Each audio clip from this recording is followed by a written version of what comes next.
Disiarkan langsung dari Grand Studio Metro TV. Inilah Opsi, opini dua sisi, berbeda pandangan tanpa saling menyalahkan. Dan dipandu oleh Afiani Malik. Selamat malam para narasumber, audiens di studio dan juga pemirsa di rumah. Peradilan Setia Novanto ibarat drama hukum.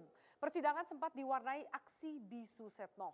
Duduk sebagai terdakwa, Setnov tidak berkutik mendengarkan dakwaan jaksa. Namun ada sejumlah nama yang diduga menerima aliran dana IKTP yang hilang dalam dakwaan Setnov. Akankah Setnov menyebut sejumlah nama lain dan bagaimana dengan nasib para terduga penerima aliran dana IKTP? Inilah opsi, opini dua sisi. Pada malam hari ini, Setnov bicaralah.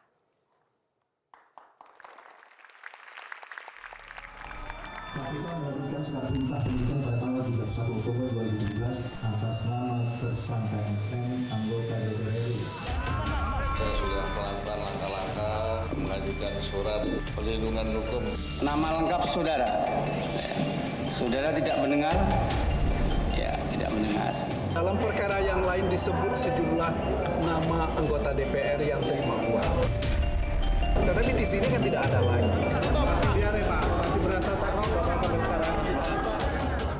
Baik pemirsa, untuk mengulasnya sudah hadir kuasa hukum Setnov Firman Wijaya. Pak Firman, selamat malam.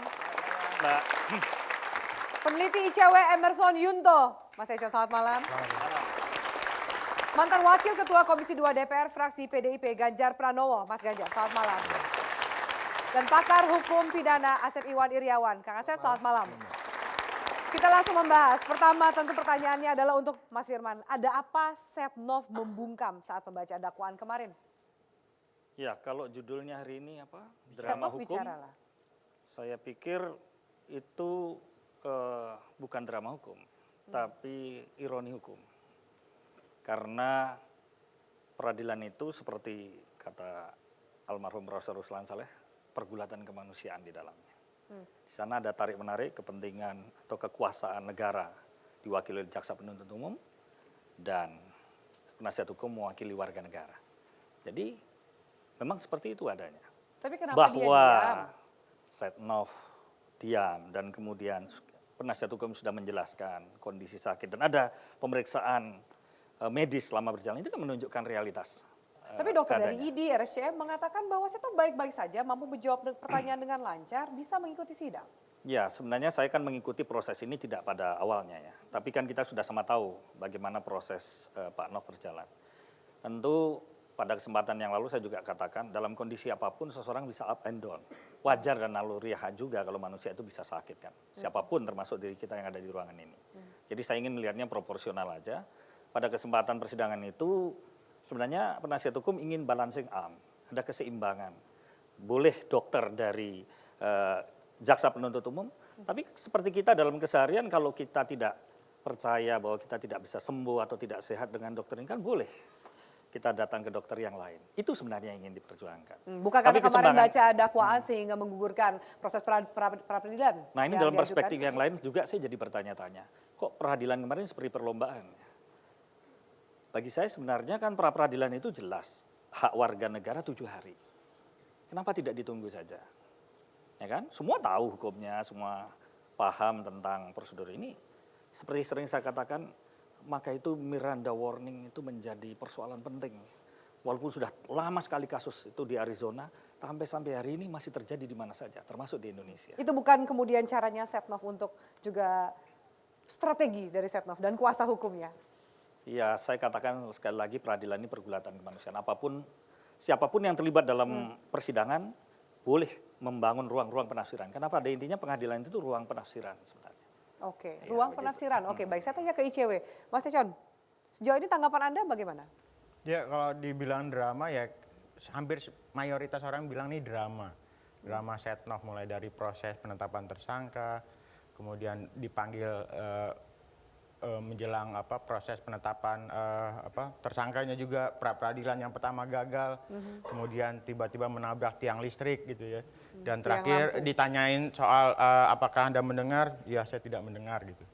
Nah ini kan juga menjadi satu yang saya pikir ya tadi drama-drama ini kan sebenarnya ujungnya dan harapannya adalah lolos dari proses hukum. Nah, kalau kemarin dari sidang utama itu ya, Pengadilan Tipikor menyatakan bahwa sidang ditunda karena Setnov sakit gitu ya. Kami sih menduga bahwa akan ada cerita yang beda dengan yang kondisi sekarang. Maksudnya? Bisa saja bahwa di pra-peradilan yang kedua Setnov akan dimenangkan lagi. Seperti sidang pra-peradilan yang pertama. Dilihat dari soal rekam jejak hakimnya, kemudian dilihat dari beberapa pernyataan Setnov bahwa serahkan pada hakim, itu banyak pihak mencurigai jangan-jangan dia akan kemenang lagi untuk yang kedua kalinya. Nah, upaya yang dilakukan oleh Setnov misalnya di sidang Pengadilan Tipikor, itu pembacaan kita nih jelas upaya-upaya untuk mengulur-ngulur waktu gitu ya.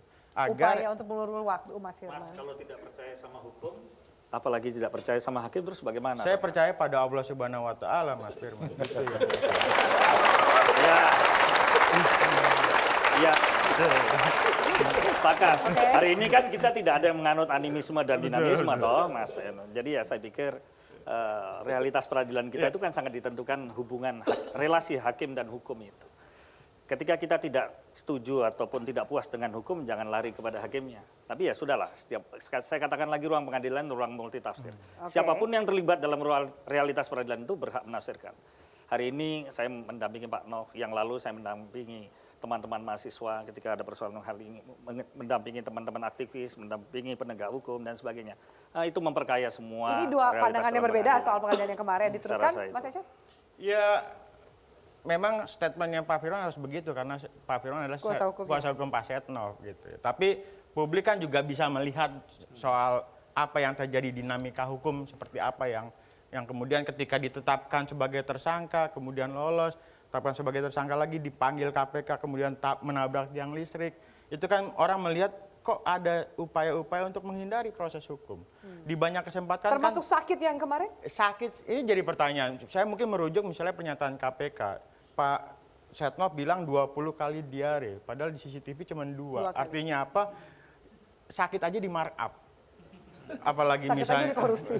Jadi ini juga jadi aneh gitu ya. Ya mudah-mudahan mungkin seperti Pak Firman bilang, mungkin dalam posisi tertekan Pak Setnov mungkin tidak bisa memberikan informasi atau keterangan secara lebih clear gitu ya. Kang Asep, tapi ini bagaimana nih soal bungkamnya Setnov, soal katanya juga jangan sampai ini merugikan Setnov, akan dikenakan hukuman yang maksimal yaitu seumur hidup. Ya, saya kira mau drama ke mau sandiwara bagi hukum nggak ada urusan.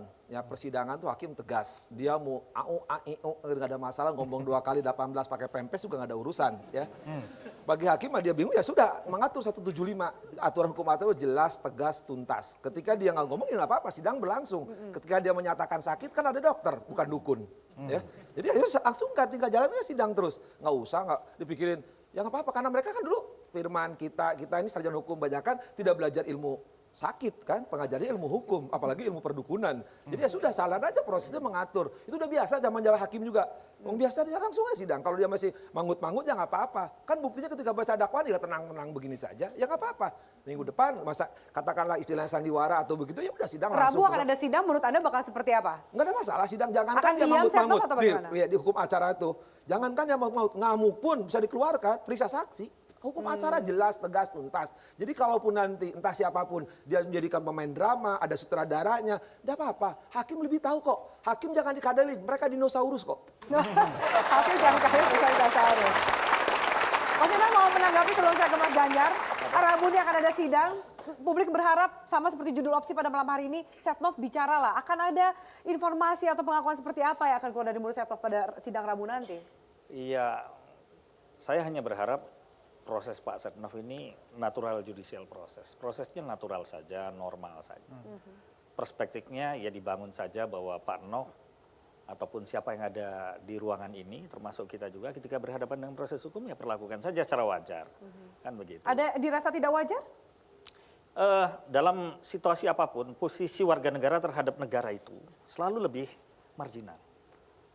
Itu memang tugas keseharian saya di dalam menghadapi kasus-kasus hukum. Tidak ada posisi warga negara lebih dominan daripada negara. Apalagi ketika instrumen-instrumen negara bergerak, maka sesungguhnya persoalan-persoalan yang selalu muncul, persoalan pelanggaran hak asasi manusia dan sebagainya itu biasa. Nah, tetapi kan tentu instrumen-instrumen hukum harus bisa memastikan.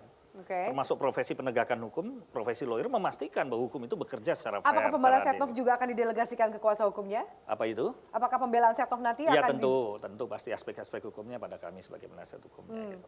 Hanya pembelaan nanti eksepsi. Ya, nota keberatan dulu. Itu bukan refleksi ya nanti ya. Ya. Karena itu ada pijit-pijit yang sakit nanti. Karena itu eksepsi nanti. Tangkisan Nota nanti. keberatan atau eksepsi maksudnya, bukan refleksi. Kita harus jeda. Yang dinantikan publik yang juga bikin deg-degan banyak orang. Apakah kemudian Setnov akan menyebut nama-nama lainnya saat selama ini sudah beredar di media massa dan juga di sidang. Kita lanjutkan sesaat lagi. Tetaplah bersama kami di Opini Dua Sisi.